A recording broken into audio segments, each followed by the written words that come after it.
Hello दोस्तों, पुनः आपका इस चैनल में वेलकम है। मैं परमानंद कुमार आपको आज एक अलग टॉपिक पर बातचीत करने के लिए लाया हूं, अपने ज्ञान की साझेदारी करने के लिए लाया हूं, जिस टॉपिक का नाम है दोस्तों दहन। दहन जिसको अंग्रेजी में बोलते हैं कंब्यूशन, कम्बस्शन बोलते हैं या कंब्यूशन बोलिए, ठीक है, कंब्यूशन बोलते हैं। तो दहन क्या है, आखिर दहन को हम कैसे डिफाइन करेंगे, कैसे परिभाषित करेंगे? तो दहन का एक सिंपल अर्थ होता है जलना। आप देखते हैं एलपीजी चूल्हा, एलपीजी गैस वाली चूल्हा जलता है तो वो दहन हो रहा है। अगर कागज़ में आपने माचिस लगा दिया और कागज़ जल रहा है तो ये दहन का प्रोसेस हो रहा है, दहन की प्रक्रिया हो रही है। अगर सलाई की माचिस में हमने आग लगा दिया और वो जल रहा है तो वो भी दहन की प्रक्रिया हो रही है। अगर हमने किसी सूखे पत्ते में आग लगा दिया और वो जल रहा है तो उसे भी दहन की प्रक्रिया ही कहेंगे। तो आखिर ये दहन की प्रक्रिया किस चिड़िया की नाम है दोस्तों? तो देखिए, दहन की प्रक्रिया को हम ऐसे डिफाइन कर सकते हैं कि किसी जलने वाले पदार्थ के वायु या ऑक्सीजन की उपस्थिति में जल जाने की क्रिया को दहन या जलना कहते हैं। तो दहन को कैसे डिफाइन करेंगे दोस्तों? हम और डिफिनेशन बताएंगे, पहले इसको देखिए।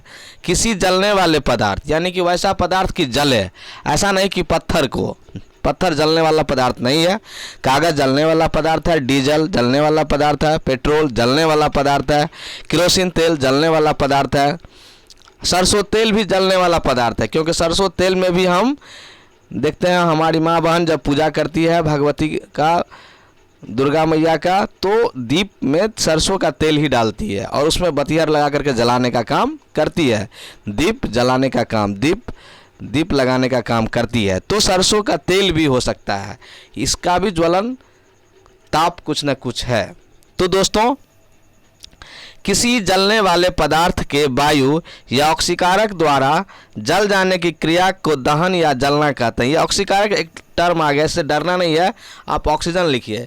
किसी जलने वाले पदार्थ के ऑक्सीजन द्वारा जल जाने की क्रिया यानी वायु की उपस्थिति में, वायु की उपस्थिति का मतलब ही हो गया कि ऑक्सीजन की उपस्थिति के द्वारा जल जाने की क्रिया को दहन कहते हैं, जिसे जलना भी कहा जा सकता है। दहन दोस्तों एक ऊष्माक्षेपी अभिक्रिया है, एक्सोथर्मिक रिएक्शन। एक्सोथर्मिक रिएक्शन कहने का मतलब है कि ऊष्माक्षेपी का मतलब है कि ऊष्मा निकालती है। इस प्रोसेस के द्वारा, इस केमिकल रिएक्शन के माध्यम से दोस्तों ऊष्मा का उत्सर्जन होता है। जब हम आग लगाते हैं तो उसमें से हीट निकलता है। लकड़ी में आग लगा दीजिए, कोयले में आग लगा दीजिए, तो कोयला से प्रकाश तो निकलेगा ही निकलेगा, आग भी निकलती है जिससे हम जल सकते हैं। तो और जैसे लाइट निकलता है इमरजेंसी लाइट से, लेकिन उसमें हम जलेंगे नहीं, तो वो दहन नहीं हुआ लाइट निकलना। लेकिन लाइट के साथ साथ ऊष्मा भी अगर निकल रही है जिस प्रोसेस के द्वारा, तो समझिए वो दहन प्रक्रिया हो रही है। इस क्रिया में दहन आँखों से ज्वाला दिख भी सकती है और नहीं भी दिखाई दे सकती है। ज्वाला का टॉपिक आया है दोस्तों, ज्वाला की चर्चा हम बाद में कर लेंगे। तो ज्वाला जो देखते हैं धधरा कहिए, उसको आम भाषा में हम लोग बकलोलहा भाषा में धधरा बोल सकते हैं और स्टैंडर्ड भाषा में ज्वाला बोलेंगे। तो धधरा को देख भी सकते हैं दहन की प्रक्रिया में और धधरा नहीं भी देख सकते हैं। तो वह भी हम आपको समझा दे रहे हैं कि हम भोजन करते हैं तो भोजन का पाचन हमारे शरीर के अंदर में छोटी आंत बड़ी आंत में होता है। तो बहुत सारी प्रोसेस होती है शरीर के अंदर में। तो उस अंदर में जो प्रोसेस होता है हमारे शरीर के मेटाबॉलिज्म प्रक्रिया जो से गुजरती है जब भोजन, तो उसमें से ऊर्जा मुक्त होती है। वो ऊर्जा एक प्रकार का हीट कह सकते हैं उसको, और प्रकाश भी एक प्रकार का ऊर्जा है। तो हमारे शरीर में ईंधन की प्रक्रिया हो रही है, लेकिन इतना अग्नि महसूस नहीं हो रहा है, इतना आग नहीं उत्पन्न हो रहा है जिससे हमारा शरीर जल जाए। हमारे शरीर में जो टेम्परेचर है, जो आग की मात्रा है, जो ऊष्मा की मात्रा है, उसी मात्रा पर दहन की प्रक्रिया वो हो रही है। ठीक है, इसको मंद दहन भी कहते हैं। तो दोस्तों इस प्रक्रिया में ऊष्मा तथा अन्य विद्युत चुंबकीय विकिरण जैसे प्रकाश भी उत्पन्न होते हैं। तो आप समझ लीजिए छोटा मोटा सिंपल सा बात कि दहन एक ऐसी अभिक्रिया है या दहन किसी दहनशील पदार्थ का ऑक्सीजन की उपस्थिति में जलने की प्रक्रिया को दहन कहते हैं। आप नोट कर सकते हैं दोस्तों, किसी दहनशील पदार्थ का ऑक्सीजन की उपस्थिति में जलना ही दहन प्रक्रिया है, दहन अभिक्रिया है, जो एक रासायनिक अभिक्रिया है और ऊष्माक्षेपी अभिक्रिया है। नेक्स्ट चलते हैं दोस्तों। ये आप पिक्चर देख रहे हैं, ये पिक्चर दहन का ही है। देख रहे हैं लकड़ी जल रहा है, तो ये दहन हो रहा है दोस्तों। ये क्या हो रहा है? दहन हो रहा है। इसको हम कंब्यूशन कह सकते हैं, ठीक है।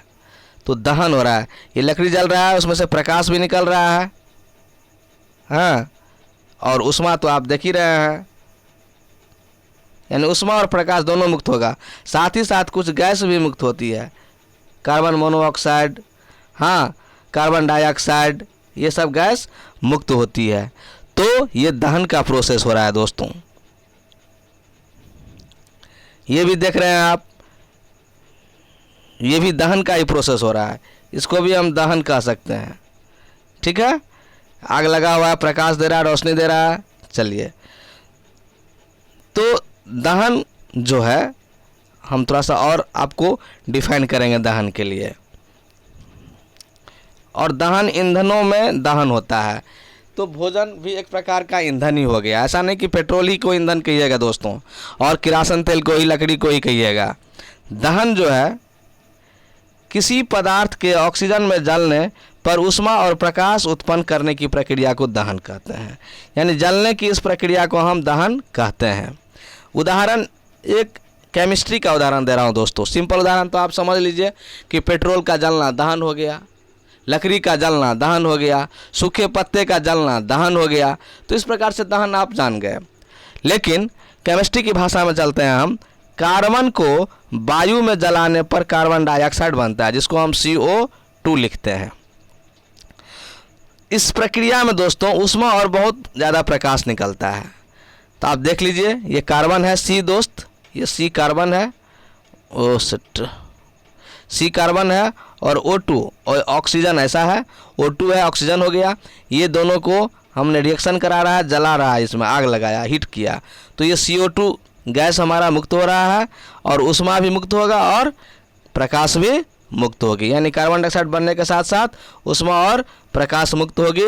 यानी एक प्रकार का ये ऊष्माक्षेपी प्रक्रिया है, ऊष्माक्षेपी प्रक्रिया है दोस्तों। समझ में आ रहा है? ये दहन हो गया। ये क्लास 8 के लिए है, क्लास 8 के बच्चों के लिए है, और मैं अच्छे तरीके से समझा रहा हूँ। इसे 10th में भी पढ़ सकते हैं लोग, आगे भी GK GS के लिए पढ़ सकते हैं कि किसी पदार्थ के ऑक्सीजन में जलने पर ऊष्मा और प्रकाश उत्पन्न होते हैं। जलने की इस क्रिया को दहन कहा जाता है। दहन एक रासायनिक अभिक्रिया है, दहन एक ऊष्माक्षेपी अभिक्रिया है, क्योंकि ऊष्मा और प्रकाश भी उत्पन्न होती है। तो एक एग्जाम्पल हमने देखा, अब दूसरा एग्जाम्पल देख की ओर चलते हैं दोस्तों।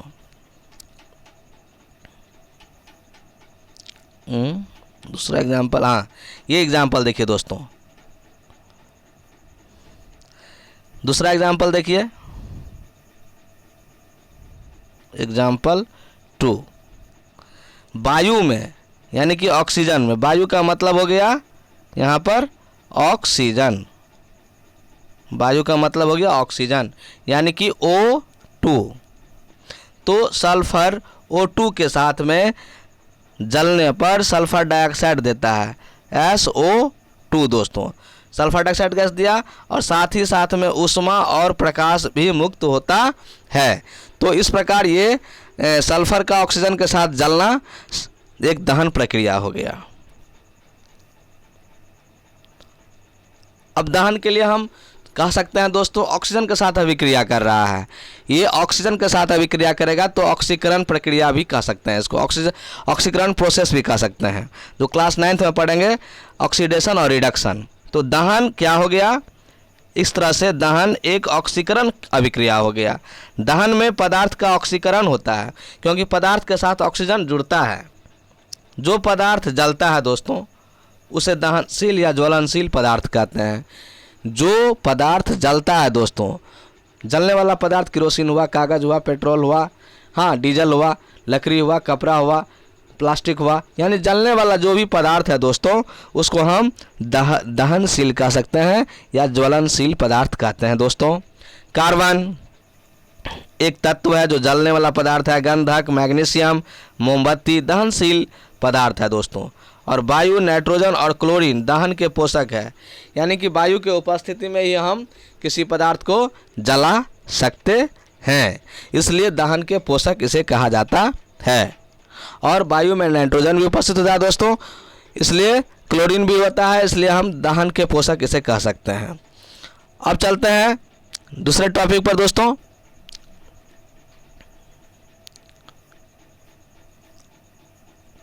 कुछ पदार्थ ऐसे होते हैं जो जलते नहीं हैं, जैसे ईंट, पत्थर, बालू ईटीसी। यानी ईंट, पत्थर, बालू ये जलने वाला पदार्थ नहीं है, तो इसलिए ऐसे पदार्थ को अदहनशील पदार्थ कहते हैं, चाहे अज्वलनशील पदार्थ कहते हैं। इसे ही दूसरे भाषा में अदाह्य कहते हैं, अदाह्य पदार्थ कहते हैं। ज्वलनशील को दाह्य पदार्थ कहेंगे, दाह्य या दाह्य पदार्थ। दोस्तों पॉज करके आप नोट भी कर सकते हैं। तो अदाह्य पदार्थ क्या हुआ? वह पदार्थ जो जलते नहीं है, जैसे ईंट, पत्थर, बालू ईटीसी। ये पदार्थ अदहनशील या अज्वलनशील कहलाते हैं। स्पष्ट है दोस्तों? मेरे ख्याल से ज़रूर स्पष्ट हो गया होगा ये टॉपिक। अब नेक्स्ट चलते हैं। जो पदार्थ दहन की क्रिया में सहायक नहीं होते उन्हें दहन का अपोषक कहते हैं। जो दहन की प्रक्रिया में सहायक ही नहीं होगा तो कहेंगे ना दोस्तों अपोषक वो है, जैसे carbon dioxide gas. Carbon dioxide gas अगर हो तो वह कार्बन डाइऑक्साइड गैस की प्रेजेंटेशन में जल नहीं सकता है कोई पदार्थ, इसलिए अग्निशामक यंत्र में कार्बन डाइऑक्साइड गैस को रखा जाता है। जब उसे सिलेंडर को फोड़ते हैं और इमरजेंसी में कहीं आग लगा हुआ रहता है, उस तरफ सिलेंडर को करते हैं तो उसमें से कार्बन डाइऑक्साइड गैस का निकलता है पाउडर, जिसके कारण से लगे हुए आग बुझ जाते हैं दोस्तों। तो आप समझ गए कार्बन डाइऑक्साइड गैस आग बुझाने में काम आता है, यानी कि ये बकलोलवा को हम कह सकते हैं ये दहन का अपोषक तत्व है, पदार्थ है। अब नेक्स्ट चलते हैं दोस्तों। एक चीज़ और आपको मैं बता दूं कि दहन के लिए आवश्यक क्या क्या है। ठीक है दोस्तों, नेक्स्ट चलते हैं। दहन के लिए आवश्यक शर्त क्या है? किसी भी पदार्थ को हम जलाएंगे तो दहन के लिए दहन जरूरी है, तो क्या क्या आवश्यक है? तो दहन के लिए 3 शर्त आवश्यक है दोस्तों। पहला, दहनशील पदार्थ की उपस्थिति।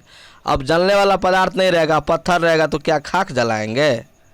इसलिए जलने वाला पदार्थ होना चाहिए, जैसे कि कागज हो गया, कार्बन हो गया, मैग्नीशियम का फित्ता हो गया, कुछ भी, ये दहनशील पदार्थ की उपस्थिति होना आवश्यक है। फर्स्ट शर्त। 3 शर्त होगा तभी जलेगा कोई पदार्थ। अगर 2 शर्त है, तीसरा नहीं है तो नहीं जलेगा। दहन के पोषक पदार्थ की उपस्थिति। दहन का पोषक पदार्थ दोस्तों क्या हुआ? ऑक्सीजन गैस हुआ, ये होना आवश्यक है। और तीसरा, ज्वलन ताप की प्राप्ति, यानी अगर लकड़ी का ज्वलन ताप दोस्तों, किसी लकड़ी का ज्वलन ताप अगर 10 mm के लकड़ी है और उसका ज्वलन ताप अगर मान लेते हैं कि 200 डिग्री सी है, तो उसको हम 50 डिग्री सी टेम्परेचर देंगे तो वो नहीं जलेगा। समझ में आ रहा है? अगर किसी लकड़ी 10 mm मोटे लकड़ी का ज्वलन ताप अगर 200 डिग्री सी है तो कम से कम 201 डिग्री सी देंगे तभी वो जलेगा। 200 डिग्री सी से कम टेम्परेचर का देंगे अगर आग, उसमें 100 डिग्री देंगे, 150 डिग्री देंगे तो नहीं जलेगा। कन्फर्म हो गया? तो यही ज्वलन ताप की प्राप्ति होना आवश्यक, यानी कि दहन के लिए 3 आवश्यक शर्तें हैं। दहनशील पदार्थ की उपस्थिति, दहन के पोषक पदार्थ यानी ऑक्सीजन की उपस्थिति और ज्वलन ताप की प्राप्ति होनी चाहिए। चलते हैं नेक्स्ट।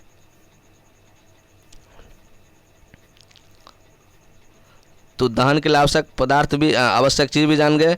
अब दहन के जो प्रकार हैं उसको देख लेते हैं। दहन के 4 प्रकार है दोस्तों। दहन के कितने प्रकार हैं? 4 प्रकार हैं। Type of कंब्यूशन।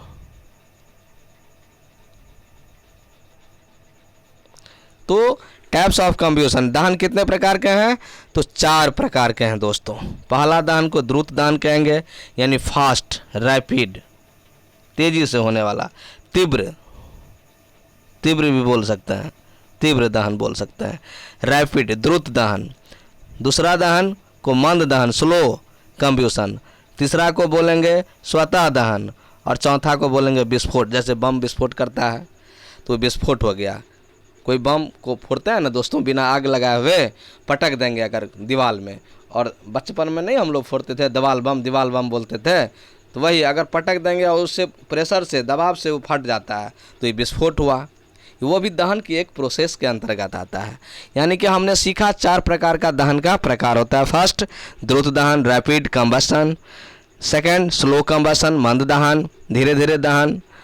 और थर्ड स्वतः दहन, अपने आप दहन होगा, ऑटो कंबशन। और चौथा विस्फोट, एक्सप्लोजन बोलते हैं, एक्सप्लोजन। तो नेक्स्ट चलते हैं दोस्तों, अब इसके डिफिनेशन की ओर चलते हैं। देखिए दोस्तों, अब द्रुत दहन को हम डिफाइन कर रहे हैं।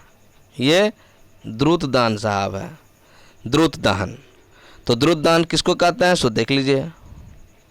दहन की इस क्रिया को जिसमें ऊष्मा एवं प्रकाश अल्प समय में उत्पन्न हो जाते हैं, यानी कि थोड़ा ही समय लगता है और कुछ ही सेकंड लगता है। जैसे पेट्रोल में आग लगाएंगे तो तुरंत में लग जाएगा दोस्तों, तो वो द्रुत दहन हुआ, रैपिड कंबशन हुआ। और इस प्रक्रिया को हम द्रुत दहन कहते हैं। Very simple. चलिए नेक्स्ट चलते हैं, मंद दहन। ये मंद दहन है। मंद दहन दोस्तों मैंने बताया कि ईंधन के दहन से ऊष्मा प्राप्त होती है, ये हम लोग जानते हैं। और मानव शरीर को ऊर्जा अनवरत आपूर्ति की आवश्यकता पड़ती है, जिसके लिए हम लोग भोजन करते हैं, और भोजन से हमें एनर्जी मिलता है। हमारे शरीर में बहुत धीरे धीरे ये प्रोसेस होता है, मंद गति से होता है, इसलिए इस प्रक्रिया को हम दहन के रूप में भी जानते हैं और जान सकते हैं। यानी शरीर में जो भोजन का पचना एक दहन का प्रक्रिया है, जो मंद दहन का उदाहरण है दोस्तों। इसी कारण से इसको मंद दहन भी कहा जाता है। यह अपेक्षाकृत कम ताप पर होता है, अर्थात यह शरीर के ताप पर ही संपादित होता है दोस्तों। इसलिए इसके शरीर का एंजाइम उत्प्रेरक का काम करता है। इसमें शरीर का जो एंजाइम होता है, वह एंजाइम जो भोजन पचाने का काम करता है, वह उत्प्रेरक का काम करता है, कैटलिस्ट का काम करता है।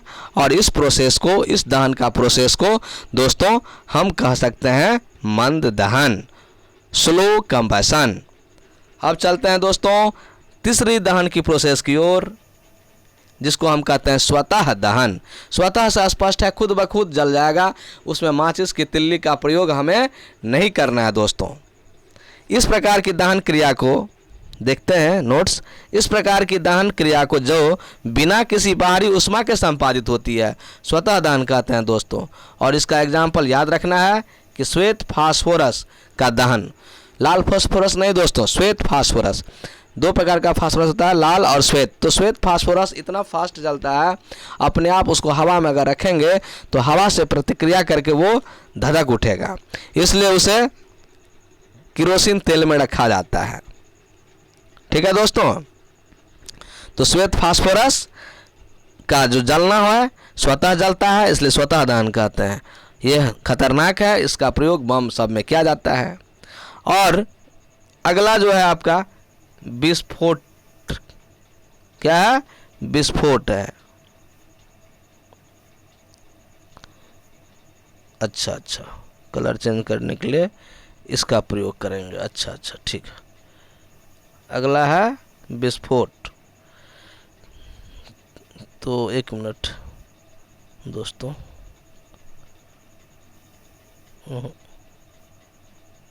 एक मिनट।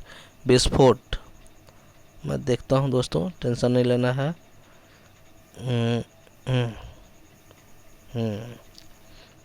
ये विस्फोट। तो विस्फोट जो दहन प्रक्रिया है, विस्फोट दहन ये ऐसे दहन की क्रिया को जो बाहरी दाब या प्रहार के प्रभाव से संपादन होता है तो उसको हम विस्फोट कहते हैं। इस प्रक्रिया में भी प्रकाश निकलता है और ऊष्मा के साथ साथ इस प्रक्रिया में भी प्रकाश निकलता है और ऊष्मा के साथ साथ ध्वनि भी उत्पन्न होती है, इसलिए ऐसे प्रोसेस को विस्फोट कहते हैं।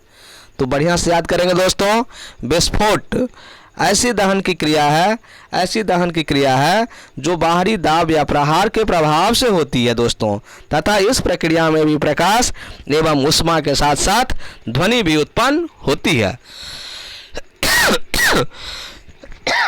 सॉरी दोस्तों, यह एक ऐसा चौथा प्रोसेस है दहन का जिसमें ध्वनि भी उत्पन्न होती है, यानी कि आवाज़ आएगा उसमें दोस्तों। यानी जो दीवार बम हम लोग फोड़ते थे या इस तरह का कोई आतंकवादी भी पटकने वाला बम का प्रयोग करता है तो वह विस्फोट दहन का उदाहरण ही प्रस्तुत कर रहा है दोस्तों।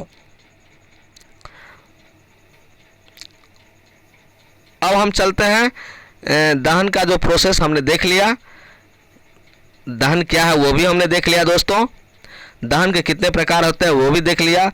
हम एक चीज़ चलते हैं ज्वलन ताप की ओर, जिसको बोलते हैं इग्निशन टेम्परेचर।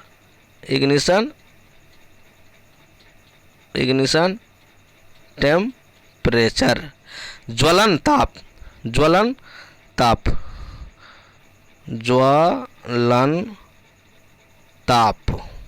किसे कहते हैं। तो बड़ा ध्यान से देखने वाला बात है, कोई टेंशन की बात नहीं है दोस्तों। ज्वलन ताप तो कोई बात नहीं है। तो ज्वलन ताप वह न्यूनतम ताप जिस पर कोई पदार्थ जलने लगता है, उस पदार्थ का ज्वलन ताप कहलाता है। यानी ज्वलन ताप एक न्यूनतम ताप है जिस ताप पर, यानी उस ताप पर अगर टेम्परेचर पर पहुंच जाएगा कोई पदार्थ तो आग लग सकता है उस पदार्थ में, उसको ज्वलन ताप कहा जाता है। हर पदार्थ का ज्वलन ताप दोस्तों अलग अलग होगा। केरोसिन तेल का ज्वलन ताप पेट्रोल के ज्वलन ताप से ज़्यादा होगा, क्योंकि पेट्रोल में माचिस रखेंगे कि फायर हो जाएगा और केरोसिन थोड़ा देरी से होगा फायर, यानी उसका ज्वलन ताप पेट्रोल से ज़्यादा है दोस्तों। कागज़ का ज्वलन ताप केरोसिन से भी ज़्यादा होगा दोस्तों, ठीक है। इस तरह से लकड़ी का और अधिक ज़्यादा ज्वलन ताप होगा, यानी कि हर पदार्थ का अलग अलग ज्वलन ताप है दोस्तों। अतः न्यूनतम ज्वलन ताप दहन के लिए आवश्यक तीसरी शर्त है, जिसको मैंने डिस्क्राइब कर दिया है, वर्णन किया है, आप नोट्स कर सकते हैं इसी YouTube वीडियो में। किसी पदार्थ के दहन के लिए उसका न्यूनतम ताप पर पहुंचना आवश्यक होता है। मैंने बताया था कि अगर किसी लकड़ी का ज्वलन ताप मान लेते हैं 10 mm के लकड़ी का ज्वलन ताप 200 डिग्री सी है, तो 150 डिग्री सी टेम्परेचर भी देंगे तो वो लकड़ी नहीं जलेगा। अगर 150 डिग्री टेम्परेचर ज्वलन ताप है, अगर उसको हम 140 डिग्री सी देंगे तब भी नहीं जलेगा। जब तक कि 150 से ऊपर नहीं जाता है तब तक वो जलना प्रारंभ नहीं करेगा। अर्थात ईंधन, ऑक्सीजन तथा न्यूनतम ज्वलन ताप में से किसी एक के अभाव में दहन की प्रक्रिया संभव नहीं है। यानी कि ईंधन, तीनों कंडीशन का होना दोस्तों बहुत आवश्यक है, तभी जाकर के हमारा कोई भी पदार्थ दहन प्रोसेस में आएगा और उस पदार्थ का दहन प्रक्रिया होगा, जलन प्रक्रिया होगा, जलेगा वो। ठीक है दोस्तों, तो अब हम वीडियो के अंतिम छोर पर हैं। पूरे वीडियो को देखेंगे तो ज़रूर स्पष्ट होगा। एक और चीज़ है ज्वाला। ज्वाला टॉपिक है दोस्तों, ज्वाला। आप लोग ज्वाला खोजिएगा कहीं तो सिनेमा आ जाएगा खेसरिया का। तो ज्वाला जो है एक दोस्तों, जिसको फ्लेम बोल सकते हैं, लौ बोल सकते हैं। तो ज्वाला या लौ दहन का दिखाई देने वाला गैसीय अवयव है। यह अत्यधिक ऊष्माक्षेपी दहन क्रियाओं में दिखता है दोस्तों, जबकि कई ऑक्सीकरण क्रियाएं बिना ज्वाला के लपेट के ही हो जाती है। आग का रंग, तापमान, दहन के अवयवों का अनुपात और ईंधन पर निर्भर करता है। नीला, लाल और पीले रंग इसके सामान्य कलर हैं। यानी कि ज्वाला के जो 3-4 क्षेत्र होते हैं दोस्तों, 3 क्षेत्र ऐसे लिखा जाता है, लेकिन उसको 4 क्षेत्र समझिए और उसका अलग अलग रंग है, नीला, लाल और पीला रंग, जिसको मैं अगले चित्र के माध्यम से दिखाने की कोशिश करूंगा। देखिए दोस्तों, ये एक मोमबत्ती है, ये मोमबत्ती साहब जल रहा है, देख रहे हैं, और ये पिघलते रहता है मोम। तो ये मोमबत्ती के ज्वाला क्षेत्र यानी ज्वाला के क्षेत्र का देखिए, सबसे ऊपरी हिस्सा जो है ज़्यादा गर्म होगा, सबसे गर्म भाग होगा, जो पूर्ण दहन वाला क्षेत्र है, पहला क्षेत्र मान लीजिए। हाँ, अब जिसका कलर लाल है, देख रहे हैं लाल है। अब जो है पीला वाला क्षेत्र है, जो कम गर्म वाला क्षेत्र है दोस्तों, जिसका आंशिक दहन हुआ, तो इसका कलर क्या हो गया? पीला है। ऊपर वाला का कलर कैसा हो गया दोस्तों? लाल हो गया। हाँ, और सबसे कम जो जलन है, ये सबसे कम गर्म जो है, ये जो दोस्तों है ब्लैक है, काला है, यानी इसका रंग काला हो गया। यानी ये 3 क्षेत्र का चर्चा जो है हमारे इस चित्र के माध्यम से हो रहा है दोस्तों। तो मोमबत्ती के ज्वाला का क्षेत्र यानी ज्वाला का जो क्षेत्र है 3 प्रकार का है। एक पूर्ण दहन वाला क्षेत्र है सबसे ऊपर 1 नंबर पर, दूसरा आंशिक दहन वाला मध्य भाग कह सकते हैं, और तीसरा सबसे कम गर्म वाला भाग कह सकते हैं। तो इस प्रकार से 3 प्रकार का ज्वाला क्षेत्र हुआ, जिसका लाल, पीला और काला रंग होता है दोस्तों। नेक्स्ट दूसरे चित्र में भी आप देख सकते हैं, इसको भी देखिए। ज्वाला के विभिन्न क्षेत्रों को हम इस प्रकार बांट सकते हैं। किस क्षेत्र में? 3 क्षेत्रों में। एक क्षेत्र का नाम हो गया आंतरिक क्षेत्र, दूसरा मध्य क्षेत्र और तीसरा बाह्य क्षेत्र। आंतरिक क्षेत्र जो है उसका रंग हो गया काला, मध्य क्षेत्र का रंग हो गया बाह्य क्षेत्र का रंग हो गया लाल, और मध्य क्षेत्र का जो रंग हो गया दोस्तों वो पीला हो गया। तो क्लियर हो गया। चलते हैं अब नेक्स्ट, बिना समय को वेस्ट करते हुए हम इस चित्र को देखते हैं दोस्तों। देखते हैं फिर से, मैं चित्र 2-3 बार समझाने की कोशिश कर रहा हूं दोस्तों। ये देखिए पूर्ण दहन वाला क्षेत्र है नंबर 1, आंशिक दहन वाला क्षेत्र है नंबर 2, और बिना जमा मोमबत्ती का सबसे आंतरिक क्षेत्र ये 3। ये तीनों क्षेत्र को हम समझते हैं। पहला सबसे गर्म वाला क्षेत्र है दोस्तों, ये 1 नंबर है, 1 नंबर। दूसरा कम गर्म वाला क्षेत्र है जिसको हम 2 कह सकते हैं, और तीसरा सबसे कम गर्म वाला क्षेत्र है जिसको हम दोस्तों 3 कह सकते हैं। तो इस प्रकार से इस मोमबत्ती के तीसरा रंग जो है दोस्तों सबसे कम वाला, इसको हम यहाँ पर इसमें अब 3 क्षेत्र है, लेकिन इसमें जो है पूर्ण दहन वाला क्षेत्र जो है नीला है दोस्तों। इस चित्र के माध्यम से चलेंगे तो नीला हो जाएगा, ठीक है। देख रहे हैं नीला है पूर्ण दहन वाला बाह्य क्षेत्र, नीली रोशनी आती है ज्वाला में। और जो आंशिक दहन वाला मध्य भाग है वो पीला है, और ये कम गर्म वाला इसको कहना चाहिए लाल है, ये लाल है दोस्तों। और तो इस प्रकार से ये 4 भाग हो जाना चाहिए इसका, लेकिन ठीक है ये। और सबसे कम गर्म वाला पीला हो गया, और जो बिना जमा मोमबत्ती का सबसे आंतरिक क्षेत्र जो काला वाला ये बथियर है, इसको बथियर कहेंगे, वो नेक्स्ट क्षेत्र हुआ दोस्तों। तो इस प्रकार से हम 1 2 3 4 क्षेत्र कह सकते हैं, लेकिन 3 ही क्षेत्र इसमें समझिए कि इसका 3 क्षेत्र होता है ज्वाला का, ऊपरी क्षेत्र, दूसरी क्षेत्र और तीसरी क्षेत्र पीला वाला। नेक्स्ट चलते हैं, एक और इसमें देख लेते हैं। देखिए दोस्तों इस चित्र के माध्यम से देखिए, पूर्ण दहन वाला क्षेत्र जो नीला रोशनी है, देख रहे हैं ऊपरी वाला रोशनी है, ऊपर वाला रोशनी, ऊपर वाला रोशनी, ये नीला रोशनी है।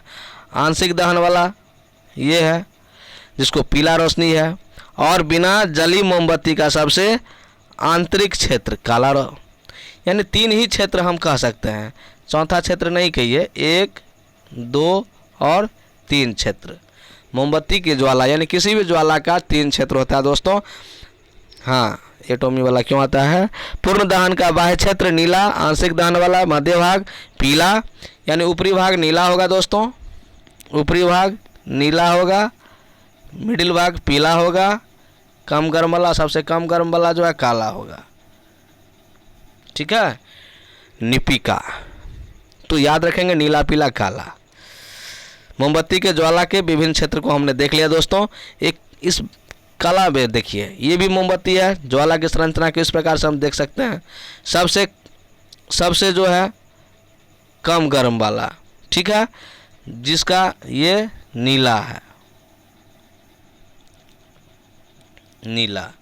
हाँ, पूर्ण दहन का जो बाह्य क्षेत्र होगा वो नीला हो जाएगा, आंशिक दहन का क्षेत्र जो होगा वो पीला हो जाएगा, और सबसे कम गर्म होगा तो वो बिना दहन का आंतरिक क्षेत्र काला वाला हो जाएगा। इस प्रकार से दोस्तों ये वीडियो समाप्त हो रहा है, और मैं कोशिश करूँगा कि और नए नए वीडियो लेकर के आपके लिए आऊँ, तो ज़रूर पसंद आएगा। आप अध्ययन के दृष्टिकोण से बच्चों के लिए अच्छा वीडियो है, हमारे सीखने वाले युवाओं दोस्तों के लिए भी अच्छा वीडियो है। तो दोस्तों यदि आपको ये वीडियो पसंद आता हो थोड़ा सा भी, तो ज़रूर इस वीडियो को प्लीज़ मेरे लिए, ना सही आने वाले पीढ़ियों के लिए आप लाइक कमेंट करें और शेयर करें, जिससे क्या होगा दोस्तों, मैं और भी स्टडी करके कोशिश करूँगा कि और अच्छे वीडियो बनाऊँ आपके भारत के बच्चों के लिए, बिहार के बच्चों के लिए, इस देश के बच्चों के लिए। मैं एक शिक्षक हूँ, मेरा समर्पण इस भाव से हो कि बच्चे आगे बढ़े। थैंक यू दोस्तों, रब्बा खैर, गुड नाइट, बाय।